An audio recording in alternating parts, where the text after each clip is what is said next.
Hi, my name's Mike. Pleasure to meet you. This is Squatch right here, and this is Squatch Labs, where I attempt to build some of the strangest things, and in this case, my ground vehicle, Squatch, which is a 1988 mail truck.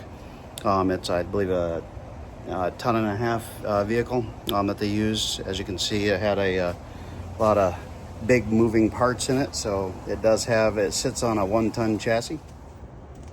All right, today's adventure. I am actually doing the front suspension here, so I will be working on the kingpins and trying to get the spindles mounted. I did get the outer bushing here, got it sealed in, clean that up a little bit more. I'll mount the new kingpins. This side's just done. So this is actually a brand new kingpin in here, so I like to see how smooth it is. The other one was kind of pitted up. So yeah, as it gets through, I'll finish this side. This seal is actually an outer seal. This is actually decent. I found it through a site. I can post it below. But what it does is it keeps gunk from coming from the outer side to the inside, because there's only one seal on a Dana 60, which is located, pretty much next to the center section where you try to push outwards. But it means the whole tube is actually filled with junk. So for this, I'll block it over here because the intent is to bring this thing to Alaska, and the Dempsey Highway is actually pretty gunky. So this is just another way of me protecting that.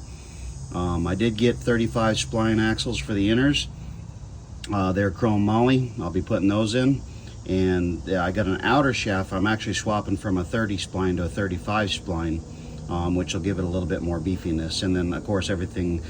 the outer stuff will be all Yukon. So as you can see, I'm using, so when I was searching on YouTube, I could not find any people that actually did these conversions and really elaborate what was needed. The Dana 60 Chevy Dodge actually lines up because it's, I think, 34.5 or 35 inches spread between the two. I had to hang both springs because it was a tight fit. So by the time I hung both springs, I did a 4-degree shim, and then I cut the original shock mount here. So I put the original shock mount in and I cut it to where the U-bolts would fit around it, because initially it was designed with this style of U-bolt, and as you can see, this axle would be upside down. So the U-bolt would be coming down here around the axle and bolt up through the axle, couple the spring packs. So I actually reused the original shock mount here, as you can see. So there's the original shock mount. Cut the sides out here so the bigger U-bolt would fit, and I did the same thing on the other side. And then the U-bolts on the other side, it actually does not have 2 U-bolts. It's got 2 studs that are in the center section, and then a larger U-bolt on this side. And basically, this is a K30 pack from I just ordered it from an 86 Chevy. So most of it fit, but these U-bolts are going to have to be a little longer. So I tried to find some. It looks like I'll be ordering directly online from ubolts.com. Seems like they're the most effective because I bought them for the back. I put a 6.5 inch space on the back. So, but as you can see, the original shock mounts there. The original shocks are there. These are still brand new, so even though they're kind of rusty, I'm just going to leave them in for now. But yeah, as it stands, the intent is hopefully I'll use the original kind of steering location. And I actually bought a Dodge steering arm for this knuckle. So hopefully it works. We'll see. Thank you. And it does sit on a 1.5 ton chassis from General Motors. This is a Chevy itself. So this was built in 1988. I believe it served with the U.S. Postal Service. Now where I'm actually converting it from the old style mail truck into an Overland vehicle that I kind of deem to be a little bit towards me, one-off. But yeah, as you can see, currently I'm converting it to a 4-wheel drive. So this is a Dana 60 right here. So I've talked about that in some of my shorts. It has a 14 bolt with a 410 gear in the back. I've already done some wheels and tires on it. It has a 6.5-inch lift right now to make sure that it's comparable, because the original axle on this thing was a dropped axle. So as you can see, it was a pretty good drop right here. So I've removed that, put this Dana 60 in, and that's where I'm currently converting it. It is pretty high, but as you can see, here's the gauges. I've redone the gauge panel. I can post some pictures on that build. I put in some dash panels. It's got a heater out of Speedway Motors. Built kind of the extension here. Normally it doesn't come with that. It kind of ends right here where the thing is.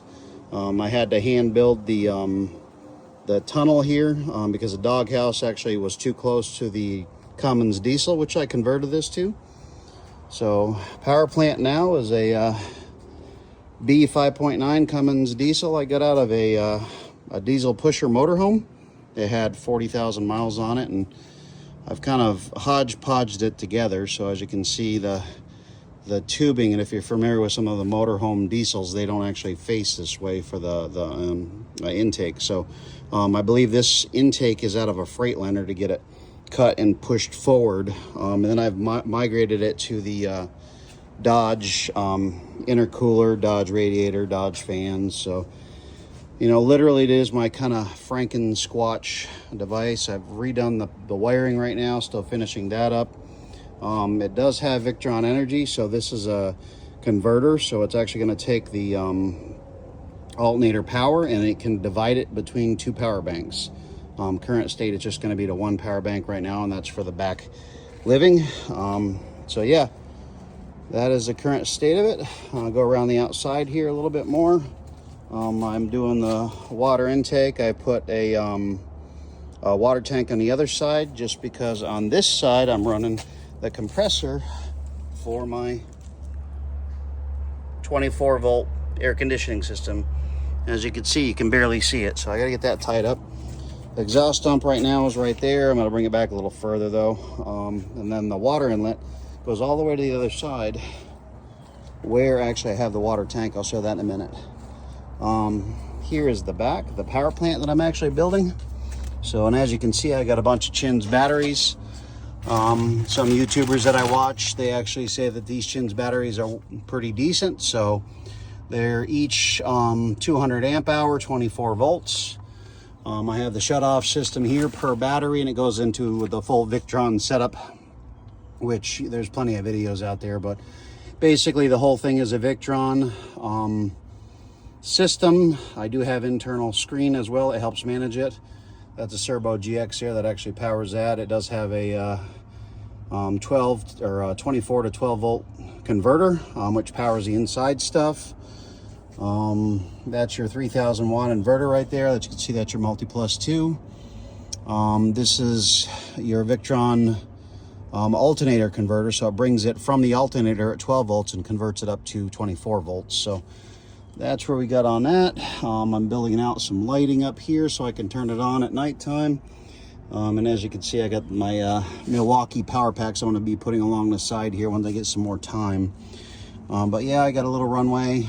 This is my 12 volt setup here, so I can look on, see if I wanted anything at 12 volt. I got some 12 volt power supplies if I need to turn it on out here. And of course, I got my 120 volt surge strip, which I could power tools if I had to on the outside. Yeah, so I redid the lighting. These are doors from the from a serving truck, so the food trucks. I actually thought it was kind of neat, so I built it around. Put the food trucks, you can put it down. I can build a locking system for that one. This has a screen, so it's pretty neat. You can actually close the screen. Close the screen on each side, and then you have your screen system. Pretty neat. And then, you know, insulated the door there, so I'll put some sound deadeners into that. Redid some of the venting tubes. It's all LED lights. This is the diesel heater exhaust right here, because I have the diesel heater on the inside, and I'm going to be working on the fuel tank for that. And underneath here, as you can see, this is my water tank. It's 21 gallons currently on this side. I'll house some more in a trailer that I'm building for this. That's a M1101 trailer and a S250 shelter I picked up recently, and that'll be coupled to this because it's essentially the same ride height, so works out pretty good. I have currently bifacial solar panels on it. They are running right about, and they're under the shade right now, so they're still charging very well. It's 1250 watts of power. I'm actually pulling in closer to 13 or 1400 with a bifacial because I painted the roof of this thing with that reflective white. So yeah, as we go around, there's still a lot of stuff to do on the inside.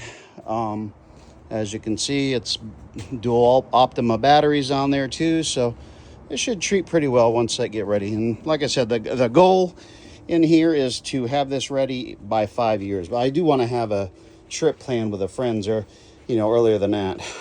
So yeah, 3 layers of insulation on the walls. Final layer was the insulation, was the styrofoam board. Yeah, I got it right over here.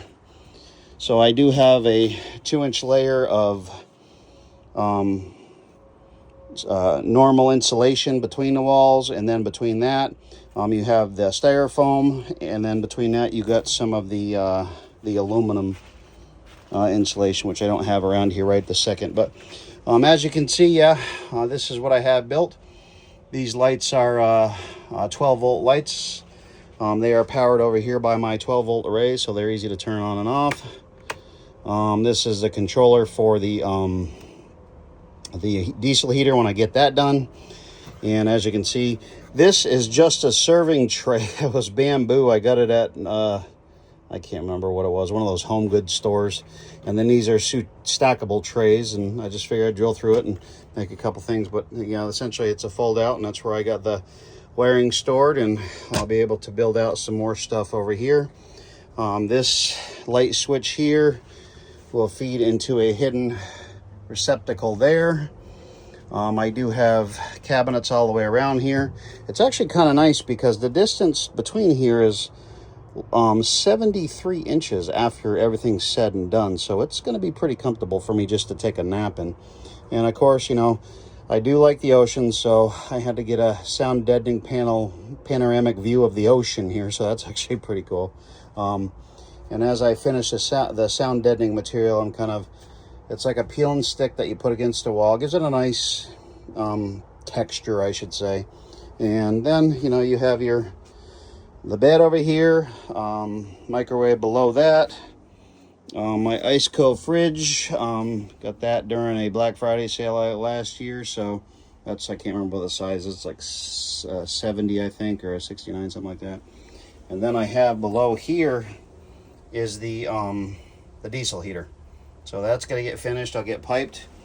Down here will be a strap right here that I'm going to tie up to the diesel heater to hold it down. Or not the diesel heater, sorry, the ice cold fridge. The ice cold fridge will be 110 powered, so I got a little power strip right in there. That is a 12-volt water system. And I'm playing with the idea of where I'm going to put the fuel tank for the diesel heater, just because if I do get up north, I don't know if I want to have the diesel heater fuel outside, because it, after a certain temperature it does start gelling up. So I'm still playing with that idea right now. And of course, as you go around, I'm building out the sink.